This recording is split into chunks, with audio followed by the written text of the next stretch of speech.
obviously going to school in Bromley was very different to Tower Hamlets, different upbringing. So I had my own bedroom to do homework and stuff like that. So it's easier. It's easier to do well at school, I think. But I think the school system is probably similar.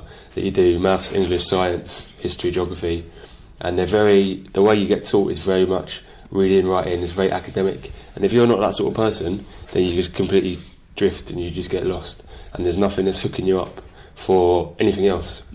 So of course you're going to fall by the wayside. And yeah, school can be very sort of mechanic, and it does feel like you're getting pushed through something.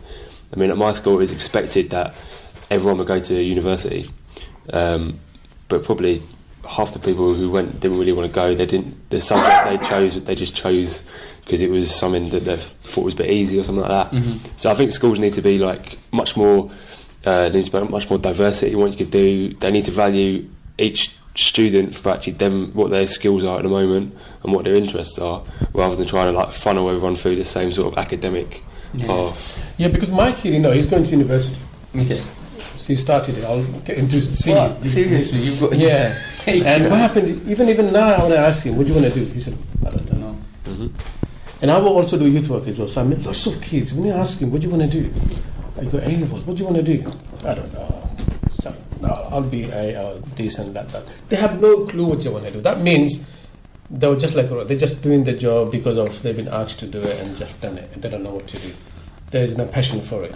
Yeah, I mean, I think there's a fear that you also have as a parent, as a brother, as a sister, if you don't know. I think the most important thing is if a child is exposed to lots of different careers. I think it's really difficult.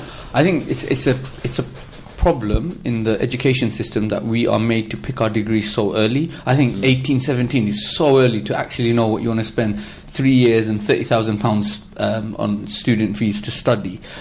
But like actually being aware of, this degree in geography isn't just looking at buildings, but you can work at town planning, you can work in government, you can work in policy. Like being aware that there's lots of options, what that allows you to do is not worry too much, but work towards something after it. Like there's some jobs, you want to be a doctor, you've got to study medicine. It's quite straightforward, it's simple. But most of the jobs, you don't need to actually be that specific. So it's okay if you don't know exactly what you want to do. I think it's much more important that you're exposed to different options. So you don't just think, I have to work in local government, or like be a teacher or be a lawyer. Do you see what I'm saying? Can I ask Liam, would you like to share how was your upbringing, how it was, what kind of stuff you faced, and how did you battle it? Because you were doing PhD, that means you had to go through a lot of difficulties, all easy way, but I don't know. Would you like to share it? Yeah, of course. So, growing up in Bromley is very different to here. So, it's more posh, isn't it, Kent? It's actually South London, but well, that's debatable. I still try and claim I'm a Londoner. So it is posh. So it's a posh area. I'm not posh though. So, but my dad, none of my parents went to university, so I didn't come from an academic sort of family. But they were very sort of hands off in that way. So they didn't say, you've got to do this, you've got to do your homework. My brother, for example, completely mucked up at school. He got like 3 E's at his GCSEs and then quit and become a plumber. So I wasn't pushed in any way. And I think just because I was suited to that sort of way of learning at the time, so I'd sit and read and write, and I was fine with that. But it was easier. So as I said earlier, we had our own space to do homework. There was didn't have to share a room with like 3 brothers and sisters and fight for like the space to do the task or whatever.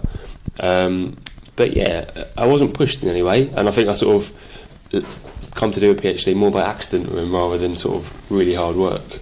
But it is easy for someone like me to get into that anyway, because I did have that step up from the beginning. So I did have, parents who could afford space and time for that. So, like, if I was to ask the question, if that's okay, so, like, what got you into geography, though? Because, out of all the different subjects and into geography, and you were able to get a scholarship. Yeah, true. Which is pretty impressive. Yeah. You didn't use that, did you? No. Something good. I had a really good teacher. So he was like an antagoniser. So we did geography, and it wasn't just about.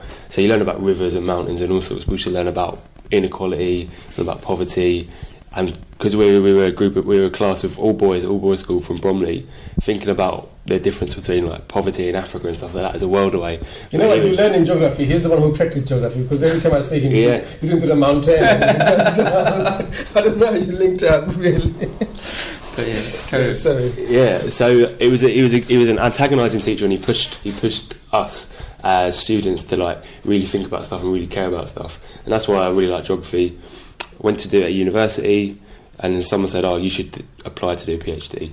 So I did, and then I ended up here, met Sotes, and now we're sort of, as you said, practicing.